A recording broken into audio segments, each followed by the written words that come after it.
यह कहानी है आनंद नाम के एक लेखक की, जो एक रेल यात्रा के दौरान एक रहस्यमयी बुजुर्ग से मिलता है। वह बुजुर्ग आनंद को एक पुरानी हवेली की चाबी देता है और उसे अपने गांव धनतला आने का न्योता देता है। आनंद उस चाबी के रहस्य में खिंचता चला जाता है और पहुंचता है धनतला की उस पुरानी हवेली में, जहां उसे पता चलता है कि जिस बुजुर्ग ने उसे चाबी दी थी उसका देहांत हो चुका है। अब आनंद को उस हवेली में किसी अधूरी कहानी की तलाश है, जो उसे एक दुल्हन की आत्मा तक ले जाती है। एक ऐसी दुल्हन जिसने बरसों तक किसी का इंतजार किया। दिल्ली से निकली मेरी रेलगाड़ी की खिड़की से बाहर झांकते हुए मैं प्रकृति के उस बदलते दृश्य को देख रहा था, जो धीरे धीरे नगर के कोलाहल से गांव की शांति की ओर बढ़ता जाता है। मैं आनंद, एक लेखक और साहित्य का प्रेमी, यूं ही छुट्टी के दिनों में किसी नए स्थान की तलाश में निकला था। दिल्ली से गाड़ी पकड़ते वक्त मुझे पता नहीं था कि यह यात्रा मुझे एक ऐसी कहानी में खींच ले जाएगी, जो आज तक न किसी पुस्तक में पढ़ी थी और न ही किसी किस्सागों से सुनी थी। ट्रेन में मेरे सामने की सीट पर एक वृद्ध सज्जन बैठे थे। सफेद धोती, हल्का कुर्ता, चेहरे पर अनुभव की रेखाएं और आंखों में किसी भूले हुए समय की स्मृति। उन्होंने मेरा नाम पूछा, मेरी यात्रा का उद्देश्य जाना और बिना किसी लाग लपेट के कह दिया, हमारे गांव आ जाइए बाबू साहब, बहुत शांति है, पेड़ों की छांव, पुराने मकान और बहुत कुछ जो आपकी किताबों से भी ज्यादा। मैं मुस्कुरा दिया। कहाँ है आपका गांव? नाम है धनतला। बहुत बड़ा नहीं, पर हर दीवार एक कहानी कहती है। उनका आमंत्रण अजीब ढंग से गंभीर और आकर्षक था। मैं टालने ही वाला था कि उन्होंने जेब से एक पीतल की पुरानी चाबी निकाली। उस पर एक धागा बंधा था, जैसे किसी पूजा का प्रसाद। बोले, ये हवेली की चाबी है, आप वहां ठहर सकते हैं, मेरा ही घर है। बहुत दिन हो गए किसी के कदम नहीं पड़े वहां। आप जाएंगे तो शायद कुछ छुपी यादें जाग जाएं। उनके इन शब्दों में कुछ ऐसा था जो मेरे भीतर उतर गया। मैंने चाबी थाम ली और केवल इतना कहा, मैं प्रयास करूंगा। आने पर वे मेरे पहले उतर गए। मैं जब तक अपने सामान में उलझा, वे भीड़ में कहीं खो चुके थे, पर मेरे हाथ में वह पुरानी चाबी थी, जो किसी रहस्य की कुंजी बन चुकी थी, जैसे किसी अनकही पुकार ने मुझे छुआ हो। मैंने अगली सुबह ही धनतला गांव के लिए निकलने का निश्चय किया। धनतला पहुंचते ही जैसे समय थम गया। चारों ओर हरियाली, शांत हवा और लोग जिनकी आंखों में सादगी थी। गांव के बीचों बीच एक पुरानी सी लाल ईंटों की हवेली खड़ी थी। उसी की चाबी मेरे पास थी। हवेली के मुख्य दरवाजे पर पहुंचकर जब मैंने चाबी लगाई तो दरवाजे की चरमराहट ने मानो वर्षों की नींद से जागने की आवाज दी। दरवाजा खुला और मैं उस दुनिया में प्रवेश कर गया, जिसकी दहलीज पर समय थम सा गया था। अंदर धूल की परतें थीं, पर साथ ही हर कोने में जीवन की छायाएं थीं। दीवारों पर जर्जर तस्वीरें, टंगी हुई एक पुरानी साड़ी और एक कोना जहां पीतल का दर्पण पड़ा था। इन सब ने मुझे एक ही सवाल में जकड़ लिया, इस घर में कौन था और क्यों? यह अब भी कुछ कहना चाहता है। तभी एक बूढ़ा चौकीदार सा व्यक्ति मुझे देखता हुआ बोला, आप बाबू आनंद है ना? पंडित जी ने कहा था आप आएंगे, हवेली आपकी ही प्रतीक्षा कर रही है। मैं चौंक गया। पंडित जी कौन? जो आपको ट्रेन में मिले थे। वे हमारे गांव के नहीं, पर इस हवेली के आखिरी मालिक थे। अब नहीं रहे। 2 दिन पहले उनका देहांत हो गया। मैं स्तब्ध रह गया। वह जो ट्रेन में मिला, क्या वह जीवित था या कोई और? पर अब पीछे मुड़ने का कोई कारण नहीं था। मैं हवेली के भीतर गया और तब शुरू हुई एक यात्रा, जो मुझे एक दुल्हन से मुलाकात तक ले जाने वाली थी। धनतला गांव की मिट्टी में एक अजीब सी गर्माहट थी, शहर की ठंडी मशीनों और बेपरवाह सड़कों से एकदम अलग। यहाँ की हर गली, हर पेड़, हर आदमी जैसे एक अघोषित लय में जी रहा था। न कोई जल्दी, न कोई आवाज, बस एक सतत मौन जिसमें जीवन बह रहा था। मैं जब हवेली के भीतर प्रवेश कर चुका था तो महसूस हुआ कि यह सिर्फ ईंट पत्थरों का ढांचा नहीं, एक लंबा इतिहास था जो अब तक सांस ले रहा था। हवेली 2 मंजिल की थी। सामने एक चौड़ा बरामदा, जिसके छज्जों पर पुराने बेल बूटों की बेलें अब सूख चुकी थीं। दीवारों का पलस्तर कई जगह से झड़ चुका था, लेकिन उसकी दरारों में मानो किसी और युग की कहानियां छिपी थीं। बरामदे में रखे एक लकड़ी के झूले पर धूल की परतें जमी थीं, पर जब हवा चलती वह झूला खुद ब खुद धीमे धीमे हिलने लगता, जैसे कोई अदृश्य हाथ उसे छू गया हो। मैंने पूरे घर को घूमना शुरू किया। बड़े बड़े कमरे, ऊंची छतें, पुरानी अलमारियां और एक कमरा जो हमेशा बंद रहता था। जब चौकीदार हरिश्चंद्र ने देखा कि मैं उस बंद कमरे की ओर देख रहा हूं, तो वह चुपचाप मेरे पास आया और बोला, उधर मत जाइए साहब, वो कमरा वर्षों से बंद है। क्यों? मैंने पूछा। उसने नजरें झुका लीं।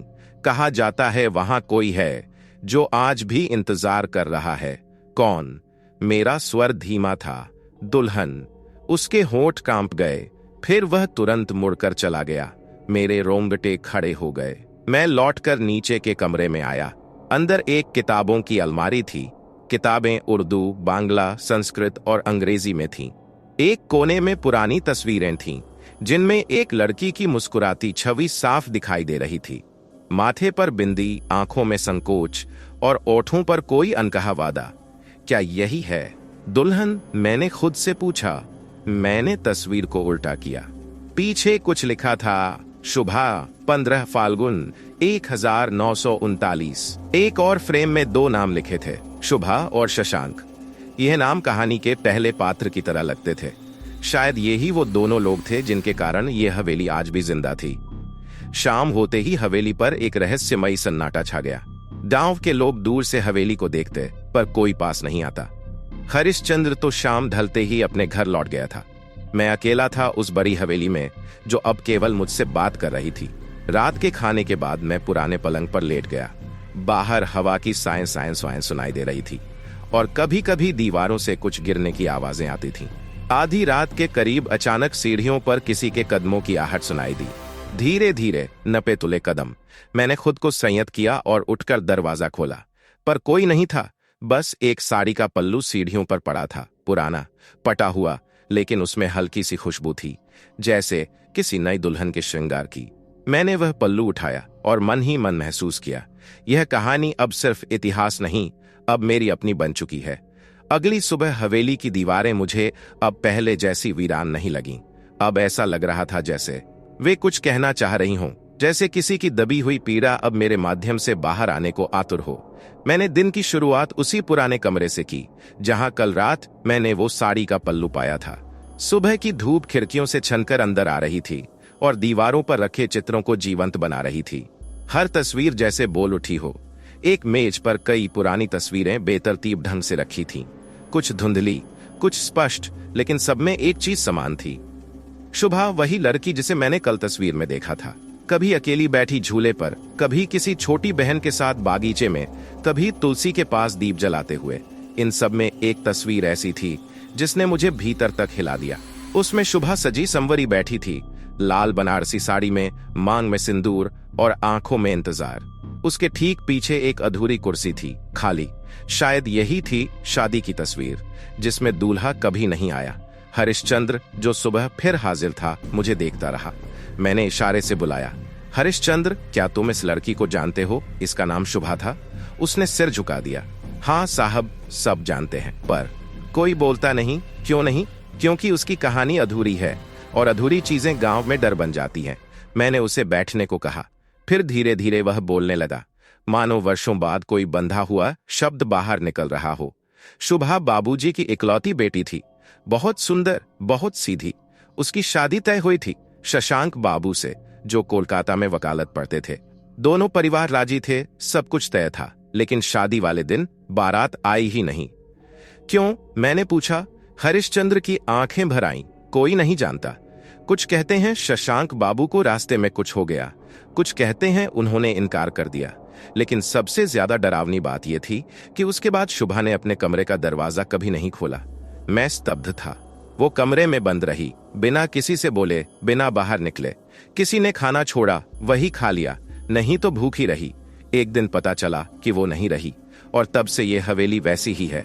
मैंने धीरे से पूछा, शुभा की शादी की जो तस्वीर है, उसमें पीछे कुर्सी खाली क्यों है? क्योंकि दूल्हा नहीं आया साहब। और वो तस्वीर उसी दिन ली गई थी जब वह तैयार हो चुकी थी। उसके ये शब्द मेरे भीतर गूंजते रहे, क्या तुमने कभी उसे देखा है? मैंने पूछा। हरिश्चंद्र ने चुपचाप सिर हिलाया। कई बार, बरामदे में, तुलसी चौरे के पास, और एक बार तो सीढ़ियों पर खड़ी हुई थी, जैसे किसी की प्रतीक्षा कर रही हो। पर जब पास गया, कुछ नहीं था। मैंने अपनी डायरी में ये सब नोट करना शुरू कर दिया। हर तस्वीर, हर बात, हर फुसफुसाहट अब मेरे लेखन का हिस्सा बन चुकी थी। तभी मैंने देखा कि एक तस्वीर के पीछे कुछ कागज रखे थे, कुछ हल्के फुल्के धुंधले अक्षर, लेकिन साफ था कि ये शुभा की लिखावट है। प्रिय शशांक, तुम्हें कुछ कहे बिना ही सब कुछ सह लिया, पर क्या तुम जान पाओगे कि मैंने तुम्हारे इंतजार में जीवन को जीना ही छोड़ दिया था? उस एक वाक्य ने मुझे जैसे भीतर से झकझोर दिया। शुभा अब एक पात्र नहीं रही थी, वह अब मुझ में समा चुकी थी। अब जब हवेली के कोनों से कुछ पुरानी यादें और कहानियां बाहर निकलने लगी थीं, तो मैं हर सुबह उस कमरे के पास जाकर खड़ा हो जाया करता, जिसके बारे में हरिश्चंद्र कहता था कि वह दुल्हन का कमरा था। दरवाजा अब भी बंद था, जर्जर तो हो चुका था, पर जैसे अपनी जड़ों से चिपका था, उस वक्त की तरह जिसे कोई भूलना नहीं चाहता। एक दोपहर जब हवेली के आंगन में सन्नाटा पसरा हुआ था, मैं दरवाजे के पास गया और धीरे से कंधा लगाया। एक हल्की सी चरमराहट के साथ वह दरवाजा खुल गया। शायद अब वो खुद भी इंतजार कर रहा था कि कोई उसकी चुप्पी को तोड़े। कमरे में घुसते ही एक मीठी पर दुख भरी गंध का एहसास हुआ, गुलाब और चंदन जैसी, पर जाने क्यों उसमें एक कसक भी थी। दीवारें फीकी पड़ चुकी थीं, पर सजावट अब भी वैसी ही थी जैसे किसी शादी से पहले हो। कोने में एक सिंहासन जैसा छोटा पलंग, सामने आईने वाली मेज और खिड़की के पास एक लकड़ियां की कुर्सी। मैं धीरे धीरे आगे बढ़ा। आईने पर धूल की परत थी, लेकिन जब मैंने साफ किया तो उसमें मुझे अपने पीछे एक परछाई सी नजर आई, लाल रंग की, स्थिर। चुप, मैं पलटा। कुछ नहीं था। शुभा का यह कमरा जैसे समय के भीतर एक कैद बना हुआ था, जिसमें न कोई आता था न कोई निकलता। दीवार पर एक फ्रेम टंगा था, शायद वही विवाह का दिन, शुभा की तस्वीर जिसमें उसकी आंखें किसी और को देख रही थीं। वही अधूरी दृष्टि। उस दिन मैंने कमरे की दराजों की तलाशी शुरू की। एक छोटी सी लाल रंग की मखमली डिबिया मिली, जिसमें एक जोड़ी चूड़ियां, एक टूटे कंगन की माला और कुछ अक्षर कागजों पर लिपटे हुए थे। उन कागजों को जब खोला तो उनमें शुभा की आत्मा बोल उठी। मैंने अपने मन को समझा लिया था कि वह आएगा, एक दिन जरूर आएगा। लेकिन जब बारात नहीं आई और सबने मुझे देखने की जगह देखने से बचा लिया, तब पहली बार मुझे अपने अस्तित्व पर शर्म आई।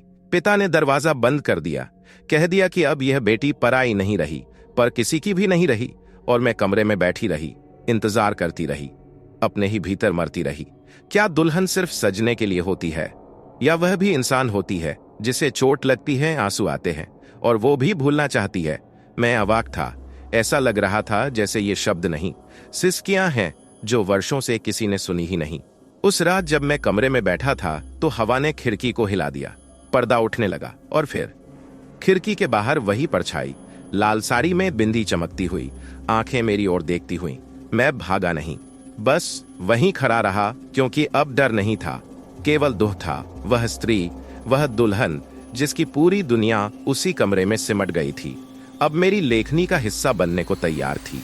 हरिश्चंद्र से मैंने पूछा क्यों उसे कभी कोई लेने नहीं आया, न शशांक न उसका कोई घर वाला। वह चुप रहा, फिर धीरे धीरे बोला, शशांक बाबू का पत्र आया था, पर तब तक देर हो चुकी थी। शुभा ने वह पढ़ा, पर जवाब नहीं दिया, शायद क्योंकि वो शब्द अब सिर्फ कागज थे, इंसान नहीं।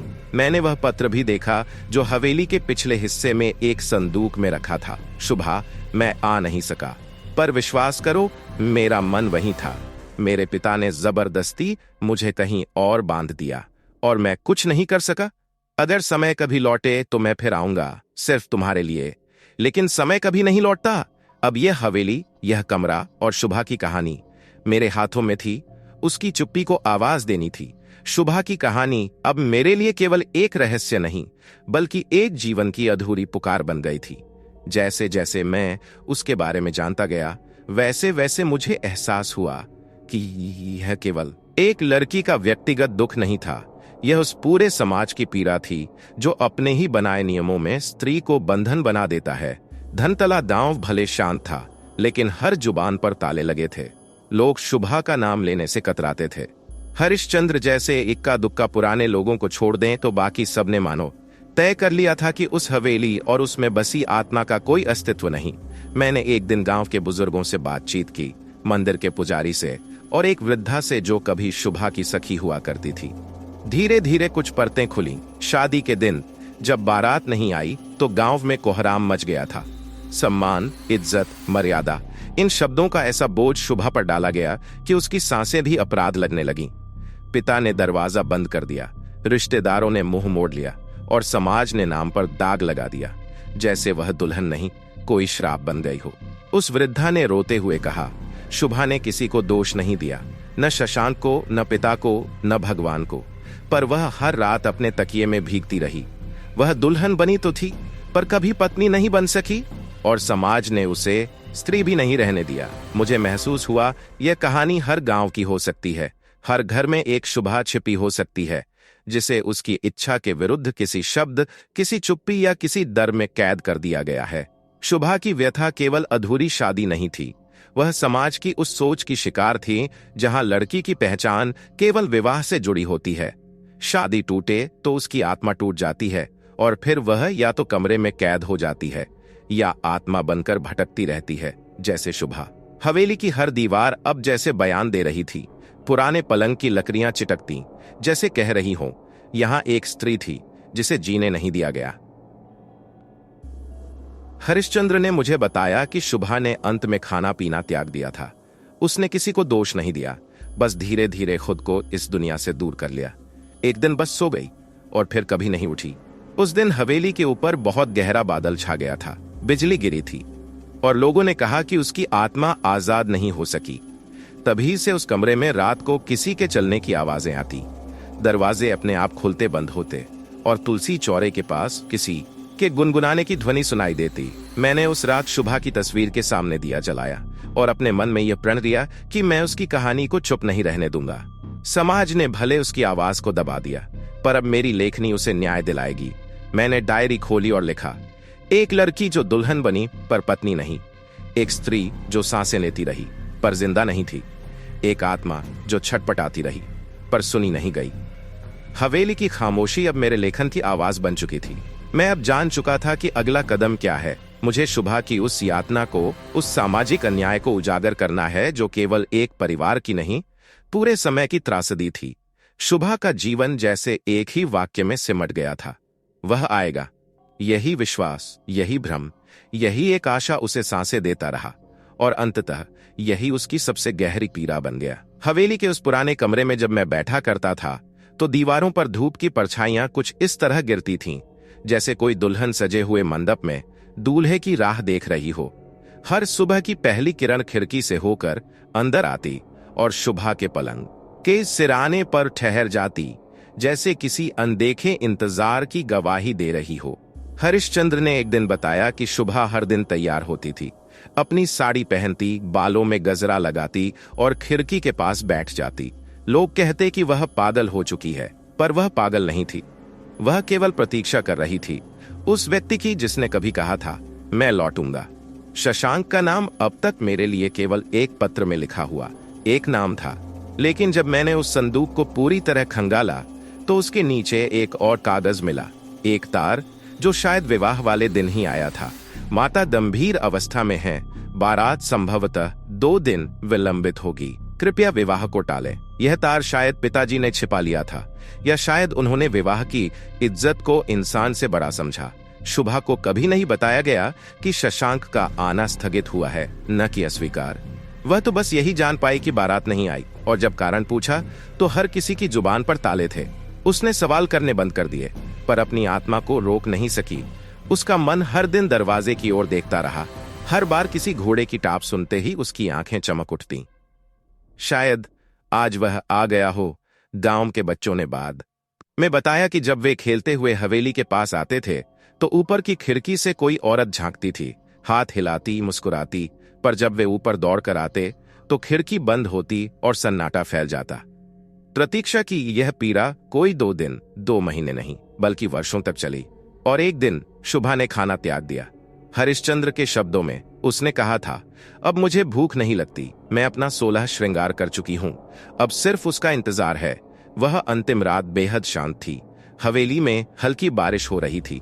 हरिश्चंद्र ने कमरे के बाहर एक थाली रखी थी, लेकिन सुबह देखा तो अछूती पड़ी थी।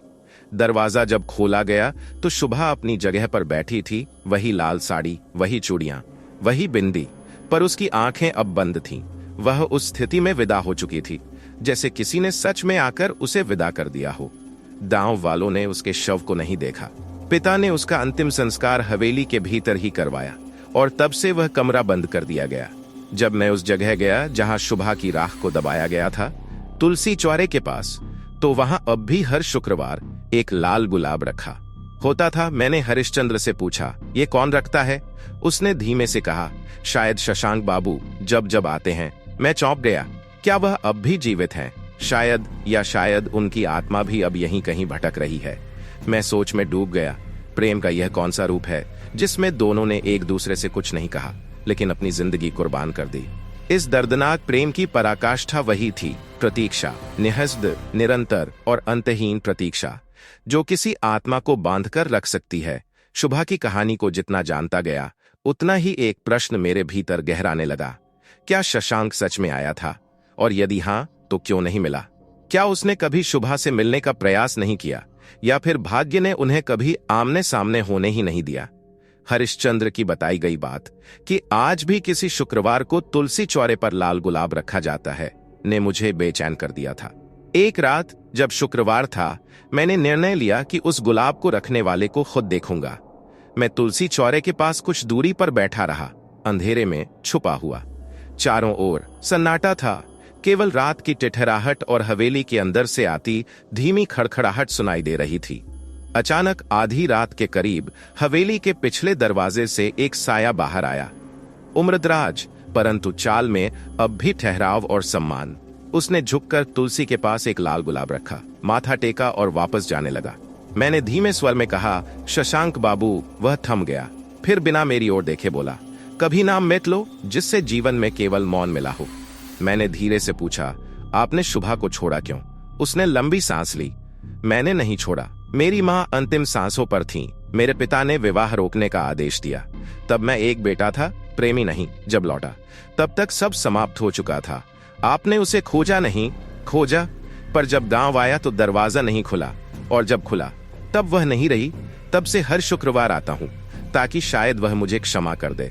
मैं अवाक रह गया। वर्षों से वह व्यक्ति जो कभी अपने निर्णयों का बंदी रहा, अब एक आत्मा से क्षमा मांग रहा था। वह आगे बोला, मैंने विवाह नहीं किया, वकालत छोड़ दी, और एक बार उस हवेली के कमरे में गया भी, पर वहां न कोई धूल थी न कोई ठंडक, बस एक गर्माहट थी, जैसे कोई अब भी प्रतीक्षा में हो।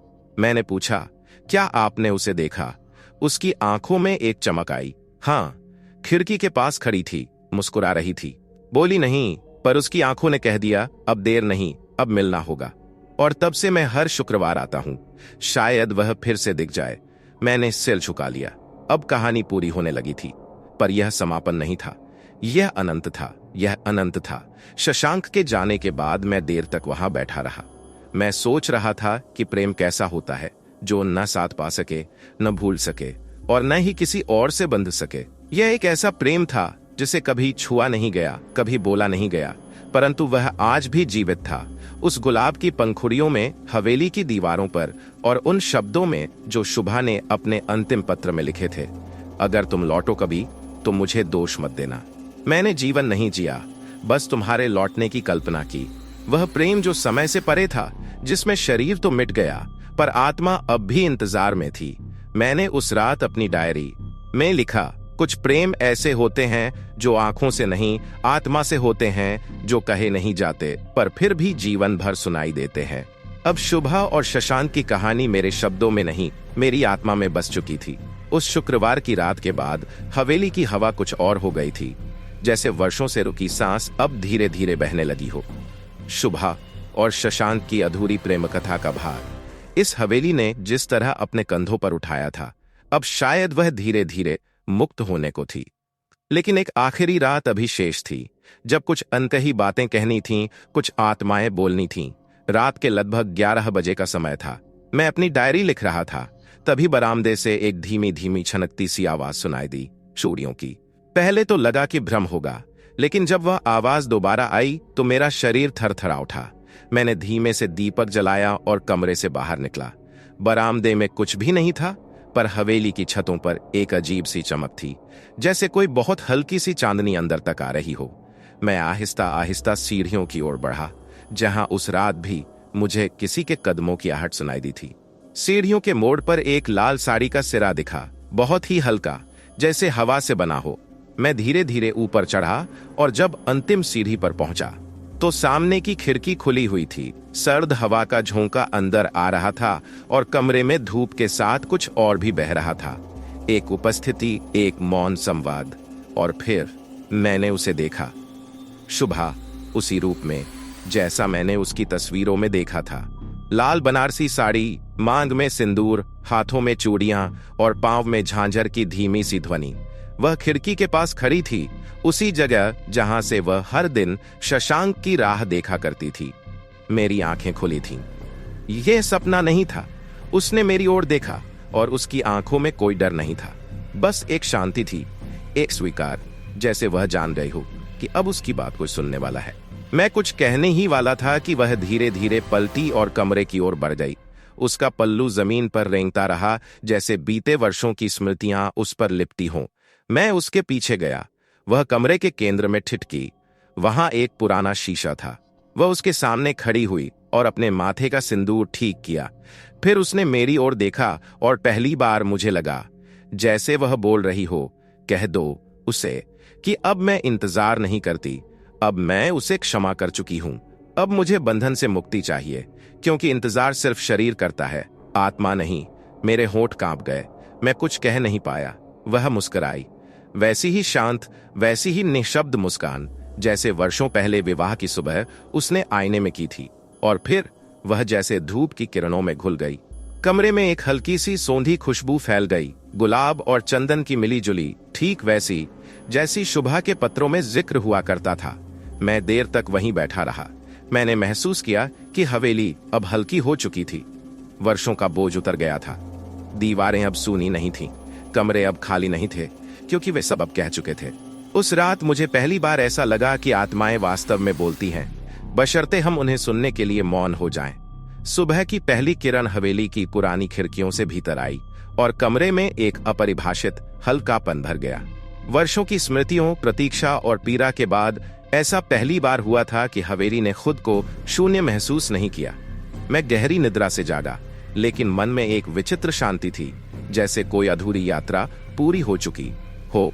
शुभा की आत्मा, उसकी चुप्पियां, उसकी आंखों की भाषा, सब अब मुझ में रच बस गई थी। मैंने तय कर लिया था, अब इस कहानी को अधूरा नहीं छोड़ूंगा। अब शुभा की आवाज मेरी लेखनी के माध्यम से उन सभी तक पहुंचेगी जो प्रेम को केवल साथ रह जाने से जोड़ते हैं, पर कभी जान नहीं पाते कि प्रेम तो वह होता है जो समय से परे हो। शाम को मैंने अपने कमरे में बैठकर अपने विचारों को समेटना शुरू किया। तभी दरवाजे पर दस्तक हुई, धीमी, संयत और जानी पहचानी। दरवाजा खोला।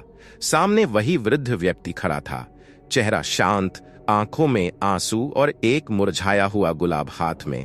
शशांक बाबू, मैंने धीरे से कहा। उन्होंने सिर झुकाया।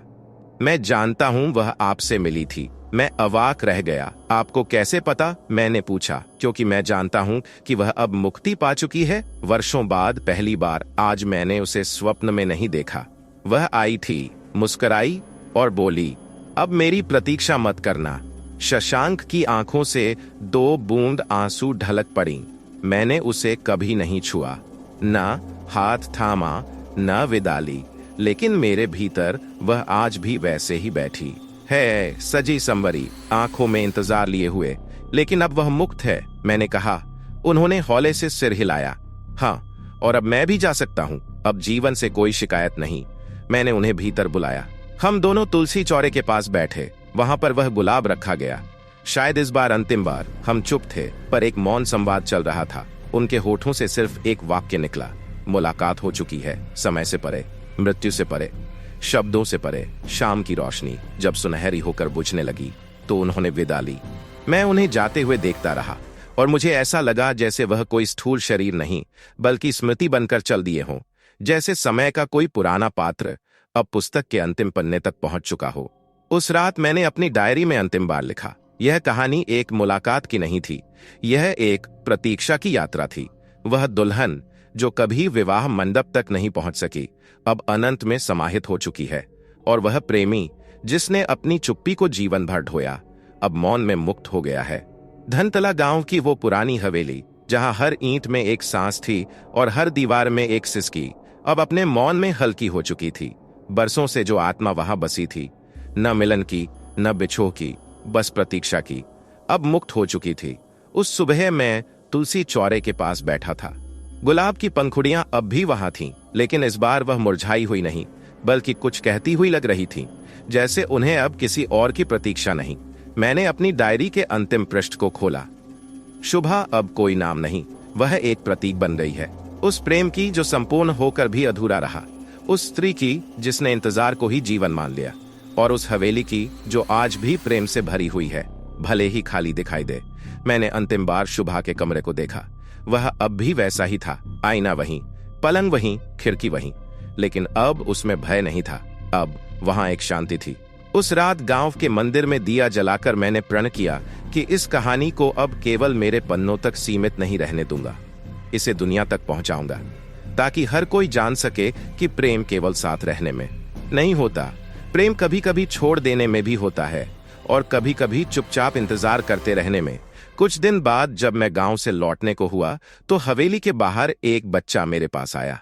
हाथ में एक लाल गुलाब था। उसने मुझे थमाया और कहा, दुल्हन दीदी कहती हैं, अब आप भी चले जाइए, आपकी कहानी पूरी हो चुकी है। मैं ठिठक गया, पूछा, तुमने उसे देखा? बच्चा मुस्कुराया, हर शुक्रवार खिड़की से देखती हैं। पर आज बोली, अब कोई इंतजार नहीं बाकी। मैंने गुलाब को माथे से लगाया और कहा, अब कोई कहानी अधूरी नहीं। गाड़ी चली और पीछे छूटती गई वो हवेली, पर अब वह वीरान नहीं थी, वह अब जीवित थी। उसमें अब कोई आत्मा नहीं भटकती थी, अब वहां प्रेम की गूंज थी, एक अमर मिलन की कहानी। कभी किसी दुल्हन का मिलन सजी मंडप में नहीं होता, कभी उसका मिलन आत्मा में होता है, समय से परे, मृत्यु से परे। अब जब कोई उस हवेली से गुजरेगा तो उसे डर नहीं लगेगा, बल्कि एक मीठी सी सरगम सुनाई देगी, जैसे कोई कह रहा हो, मैं अब मुक्त हूं, क्योंकि कोई तो था जिसने मुझे समझा, मेरी कहानी को सुना और उसे अमर बना दिया। शुभा और शशांक की यह कहानी सिर्फ एक प्रेम कहानी नहीं, बल्कि समाज के बंधनों और समय की क्रूरता की एक दुखद गाथा है। आनंद ने इस हवेली में सिर्फ एक आत्मा की नहीं, बल्कि एक युग की चुप्पी सुनी और उसे अपनी लेखनी से आवाज दी। शुभा की आत्मा को मुक्ति मिली और शशांक को अपने प्रेम का अंतिम स्वीकार। धनतला की वह हवेली अब खाली नहीं है, बल्कि अमर प्रेम की गूंज से भरी हुई है। एक ऐसी कहानी जो यह बताती है कि कुछ मुलाकातें शब्दों से परे होती हैं और कुछ प्रेम मृत्यु से भी परे। अब उस हवेली से गुजरने वाला हर व्यक्ति डरता नहीं, बल्कि एक मीठी सी सरगम सुनता है,